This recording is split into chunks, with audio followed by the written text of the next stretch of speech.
Tanks in Overwatch 2 have definitely dominated the meta, especially since release. Just because of the current 5v5 setup, tanks have a lot of presence, and a good tank can definitely carry the game, and you can see that in the top 500 list pretty predominantly. So in today's video, we're going to be focusing on Roadhog, what makes Roadhog so special, his kit, go into great detail on how you can counter Roadhog, and hopefully help you guys save your rank and rank up quickly. So as always, before we dive straight into this video, make sure you guys are subscribed, because I've been dishing out a lot of Overwatch videos and guides and how you can rank up pretty quickly, counters to other heroes as well, and I'll continue to do so. So make sure you guys are subscribed. Drop any comments down below of what you guys want to see in the future, and let's get straight into this. Alright, so we're going to be starting off with going over Roadhog, his kit, what makes him so powerful, and quite honestly, there's a lot of factors to it. Almost every skill he has is extremely useful in almost every situation. So quite simply, he is basically your big tank that can shoot shotgun shells and projectiles from a distance, pull you closer, and smash your brains out. That sums it up, right? So your left click is the shotgun shot that you guys see, and it does quite a bit of damage, and you usually combo that with your hook, which I'm going to go over in a bit, right? Your right shot is what throws a projectile, and this is where you kind of want to aim at people's heads, and it's kind of what you want to fight from a distance, right? So if they're close, you want to left click.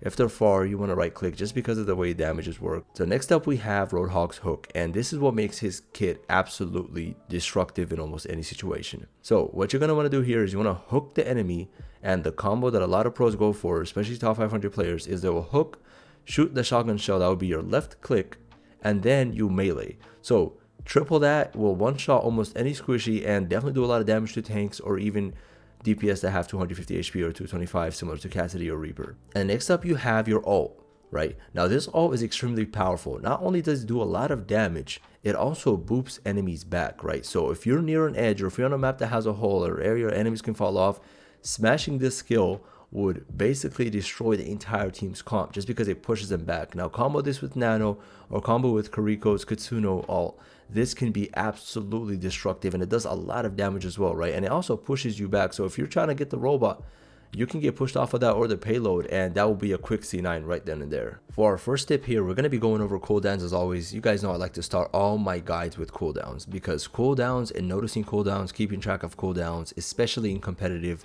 can absolutely win you almost every single team fight. You just have to pay close attention. So Roadhog's cooldowns are very simple to memorize. They are 8 seconds both for the hook and his take a breather, which is his healing or skill, right? Now pay attention here. 8 seconds is not a lot of time. That is actually really good, and I think if a nerf were to come for Roadhog, it would probably go towards his cooldowns, right? His healing, basically you don't actually need a healer for a lot of fights, right? Because he is very tanky. He has 700 HP. He can take a lot of damage. He can also deal a lot of damage and almost one shot a lot of squishies, right? If he does land his hook properly and his melee with his left click. So his take a breather here is actually very, very good and can sustain him in a lot of fights even after the healer dies, right? So this is something you have to pay attention to, right? With his cooldowns, if he does use that hook, you have a window of 8 seconds to dive in, do whatever you have to do before you can get hooked again. So always pay attention to that and just kind of try to count in your head, and eventually you kind of get the hang of it, right? You go 1 2 3 1 2 3, right? Once again, that's not a lot of time, so you do have to be careful.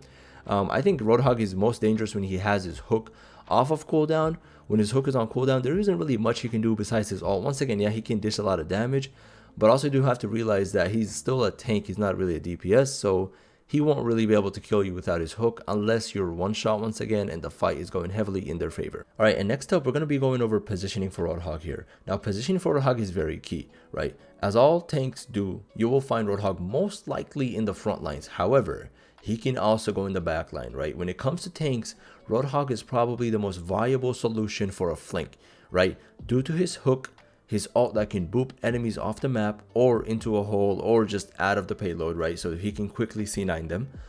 This can be absolutely destructive. So what you're going to want to do here to counter Roadhog in terms of his positioning is pay attention to where he is, right? Remember, he is a tank, right? So if you don't see him in front of you, he is most likely flanking you, right? You will never get flanked by Reinhardt or, for example, Zarya, just because it doesn't really make much sense, right? Their play style is to shield their teammates, be in the front of their teammates, and just soak up as much damage as possible, just because how they're played.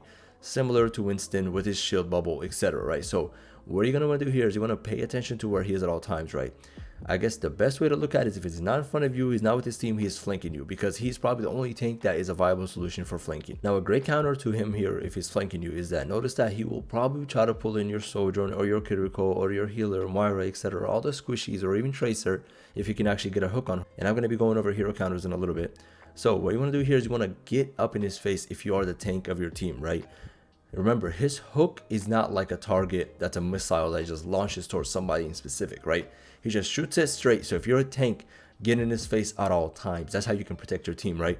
Remember, a Roadhog does not want to hook a tank. It doesn't make much sense, right? A tank will not die from a hook combo, no matter how much damage they have, just because of the sheer amount of shield and health. So if you are playing a tank role, you can actually do quite a lot more than you have basically anticipated and planned for yourself against a Roadhog, right? Now, if you are a Roadhog, this doesn't really apply to you, but I guess if you are a Roadhog playing against a Roadhog, just be better. That's honestly all I can tell you. But if you are, for example, a Zarya or a Reinhardt or Winston or anything, get in that Roadhog's face, right? A Roadhog's main focus in every fight is to try to hook your squishies, specifically your supports most likely, or sometimes your Sojourn, any DPS there. Genji is also really great because of his mobility. You want to get in their face and prevent the hook onto your teammates, right? If a Roadhog can never land a hook on your squishies, you will probably be winning that fight just because those squishies will be destroying that Roadhog, right?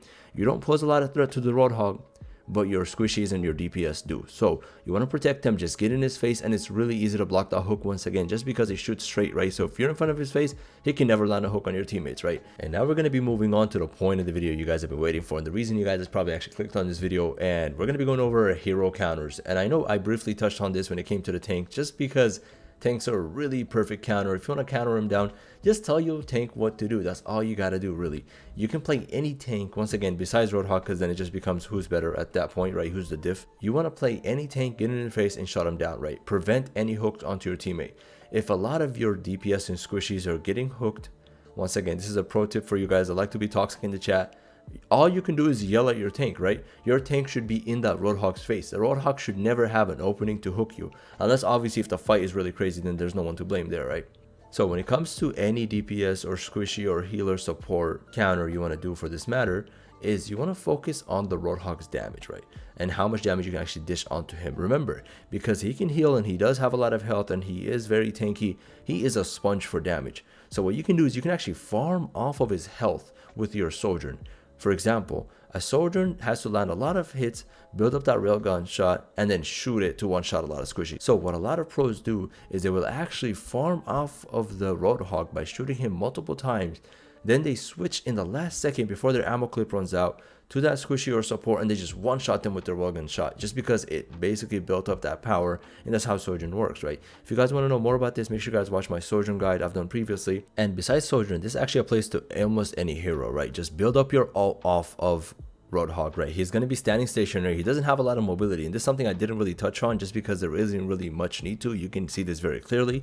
He isn't able to move around a lot, right? He's a big tank. He just walks in the middle, walks you down, and just manhandles everyone pretty much, right? For that matter. So farm your ult off of him, right? If you want to build your ult and you don't see the enemy or you can't land a lot of damage, just shoot him. And if you want to boost your stats, just shoot him. You get a lot of damage for free. The guy never dies pretty much, right? So there you go. That's the perfect counter. Just build up your stats off of him, build up your ults off of him, prevent him from landing hooks, and that pretty much shuts him down in terms of countering. So what counters Roadhog? Almost any hero. Now, depending on your playstyle is what counters Roadhog, right? So a lot of people think when it comes to hero counters, it's always a hero pick. It really isn't. It's just a difference in playstyle, right? So tell your tank to pretty much get in his face, prevent him from landing hooks, farm off of his body, build up your ults, beam him down, beam his team down, and actually use him to your advantage, right? The other team isn't basically taking this into consideration, and you guys are. So farm off of him and build up your stats, and you should be perfectly fine. So I hope you guys enjoyed this one. I know it was kind of a quick guide here. I touched base on a lot of different things, so I hope you guys enjoyed it, right? So next up, I'm thinking of doing maybe Zarya or Winston or even some DPS or healers. No one really does a countering support guide, right? So I think that'll be a fun one, interesting one. Once again, if you guys enjoyed, be sure to subscribe. As I told you guys, I've been dishing out a lot of Overwatch guides, so make sure you guys do watch my previous videos. And yeah, thank you guys so much, and I hope you guys enjoyed. Have a great one, and peace.